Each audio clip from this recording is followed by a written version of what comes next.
Welcome to Volta 15. Throughout history, cruelty has worn many faces, none darker than the tools humans built to inflict unimaginable suffering. From medieval dungeons to ancient courts, these devices were designed not only to punish, but to terrorize, control, and silence. Tonight, we open the vault to explore 15 of the most terrifying torture devices ever created. Prepare yourself because the truth is in the list. Number 15. The rack. A wooden frame, rollers, and ropes. The rack looks simple, but it turned the human body into breaking timber. The victim was tied hand and foot, stretched flat as the rollers twisted, pulling limbs farther apart with every turn. Muscles tore, joints cracked, and bones snapped like branches under strain. The real terror wasn't death, but the sound of your own body betraying you. Jesuit priest John Gerard described the agony of being pulled until his shoulders nearly tore from their sockets in the Tower of London. He endured for hours, expecting to die with every creak of wood. His survival was rare. Most confessed quickly, sobbing through the pain as their ligaments shredded. Victims often left the rack unable to walk, their arms dangling uselessly. Some were executed immediately, others displayed as broken warnings. For those who watched, the slow grinding of ropes was unforgettable, a noise that meant authority could reach inside your very bones. Number 14. The iron chair. It looked like a throne, but every inch of the iron chair was covered in spikes. Victims were strapped naked into it, their own weight driving hundreds of points into their flesh. Then the fire began. Coals or wood were lit beneath the seat until the metal glowed red hot. The spikes burned deeper with every passing minute, blistering flesh and filling the chamber with the stench of charred skin. In Nuremberg, accused witch Margareta was bound to the chair in 1591. Witnesses said her screams echoed for hours while flames licked the iron beneath her. By the time she lost consciousness, the spikes had pierced so deep she remained upright even in death. The chair wasn't just pain, it was humiliation. Used in public squares, it turned agony into spectacle, forcing whole towns to watch as bodies twitched and smoke drifted into the air. Number 13. The Judas Cradle, a sharp pyramid of wood or metal, standing waist-high, polished to a cruel point. Victims were stripped and lowered onto it by ropes, the tip pressing into the most vulnerable parts of the body. Their own weight did the work, forcing them down inch by inch. Every twitch, every movement made the pain worse. Sometimes weights were tied to ankles to drag the body further onto the point. Days could pass before infection or blood loss finished the job. During the Inquisition, prisoners were left straddling the cradle for hours, the pyramid tearing into flesh. Humiliation was part of the torment. Naked, suspended above the crowd, reduced to agony by their own weight. Number 12. The Scavenger's Daughter. Where the rack pulled bodies apart, the scavenger's daughter crushed them together. An iron frame folded victims into a ball, knees forced to chest, arms clamped tight, head bent forward. Blood vessels burst under the pressure. Witnesses spoke of blood streaming from noses, ears, even under fingernails. Some fainted quickly, others begged for release as their lungs struggled to draw breath. Anne Askew, a Protestant reformer in Tudor England, endured both the rack and this device. After being folded into the frame, she was too broken to walk, carried to her execution. The crushing silence of her body made the device infamous in the Tower of London. Number 11. The Breaking Wheel. A massive cartwheel, ropes, and a hammer. The breaking wheel turned death into spectacle. Victims were tied across the spokes, arms and legs spread wide. The executioner then shattered each limb with an iron bar, weaving bones through the gaps until the body sagged like a broken lattice.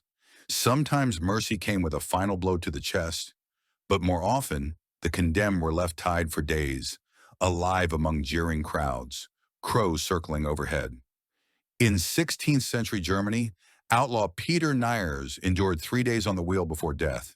His broken body hung in public afterward, a grotesque warning no one could ignore. Number 10.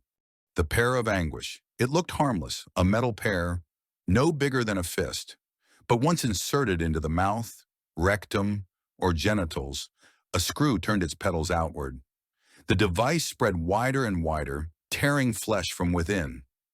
Blasphemers had their jaws forced apart until teeth shattered and tongues split. Women accused of witchcraft endured the pear in silence until blood choked their screams. One French account tells of a woman whose jaw was ripped open so violently her tongue nearly severed. She lived but disfigured, a living warning to all who saw her. Number 9. The Brazen Bull, a hollow bronze statue shaped like a bull. Victims were locked inside and a fire lit beneath. As the metal grew red hot, their bodies roasted alive. The bull's head was built with pipes, turning screams into the bellow of an animal. Crowds watched in horror as the beast roared, smoke rising from its nostrils. Legend says its inventor, Perilos, was the first to test it, tricked inside by tyrant Phalaris. When he screamed, the sound of his own invention echoed through the square. Number 8. The Heretic's Fork, a slender iron rod, sharp prongs on both ends, strapped between the chin and chest. Victims couldn't nod, speak, or even rest their heads. Any movement drove the spikes deeper.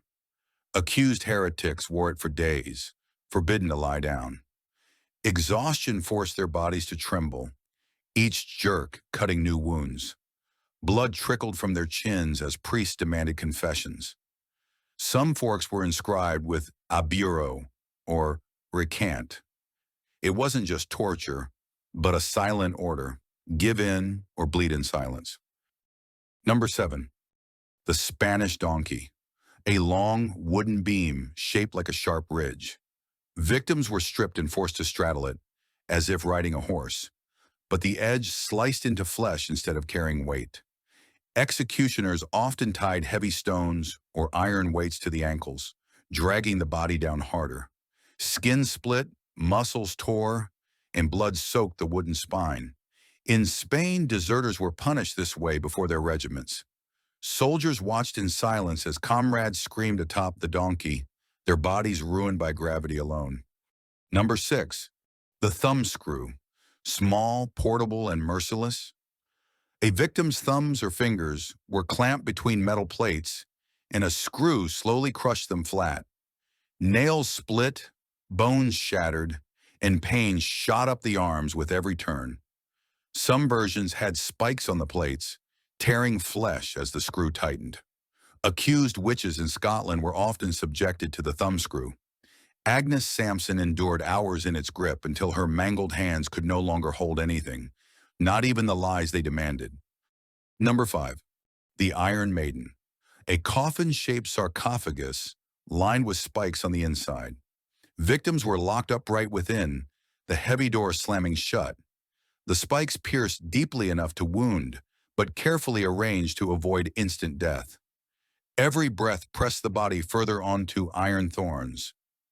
In Nuremberg, legend tells of a coin forger locked inside for 2 days. His muffled cries leaked through holes at the bottom, blood dripping to the floor until silence followed. Number 4. The saw torture, a simple tool turned into horror. Victims were hung upside down, ankles tied to a beam. Executioners then sawed between their legs, dragging the blade downward inch by inch. Hanging inverted kept blood flowing to the brain, ensuring consciousness far longer than nature intended. Screams echoed as the saw tore through bone and muscle. In 15th century Spain, 2 heretics were cut alive at the city gates. Witnesses wrote they remained conscious until the blade split their chests. We are now moving on to the top 3 of the list. If you have made it this far, please do not forget to like this video and subscribe to Vault of 15. Number 3. The Strappado. No spikes, no fire, just a rope and a pulley. Prisoners' arms were tied behind their backs, rope attached, and they were hoisted into the air. The body weight ripped shoulders from their sockets. Every second dangling brought new tears and tendons, new cracks in joints. Sometimes they were dropped suddenly, the fall stopping short to wrench limbs further apart. Even Galileo faced the threat of this device, enough to make him recant under the Inquisition's shadow. Number 2, the head crusher, a metal vise with 2 plates, one beneath the chin, the other above the skull. With each twist of the screw, pressure mounted. First, teeth shattered, then cheekbones split, eyes bulged, and at last the skull itself began to cave. Torturers could stop at any point, leaving victims alive but disfigured, faces mangled, jaws hanging loose. Some models had spikes on the plates, tearing flesh as bone cracked. Few sights broke a prisoner's will faster than watching someone's head slowly collapse between iron jaws. Number 1, impalement, a sharpened stake, tall and merciless. Victims were stripped and forced onto it, the point driven through rectum, vagina, or abdomen. The pole was raised upright, leaving the body to slide down under its own weight. Hours stretched into days as the stake tore deeper, avoiding vital organs to prolong suffering. Screams turned to groans, legs twitching, hands clawing helplessly at the wood. Vlad the Impaler made this method infamous in the 15th century Wallachia.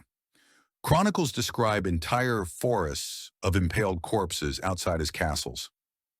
In 1462, Sultan Mehmed II's army found over 20,000 victims lining the approach to Vlad's stronghold. The sight so horrific that soldiers turned back in terror. We've walked through some of the darkest chambers of human history, where cruelty was not only practiced, but perfected into devices that still chill us today. These machines remind us that fear has always been a tool of power, and that suffering has often been turned into spectacle. But while the devices themselves have rusted into silence, the lessons remain. They are warnings of what humanity is capable of when mercy is abandoned and when fear becomes the law of the land. Thank you for joining us in this journey through history's cruelest inventions. And remember, truth is in the list.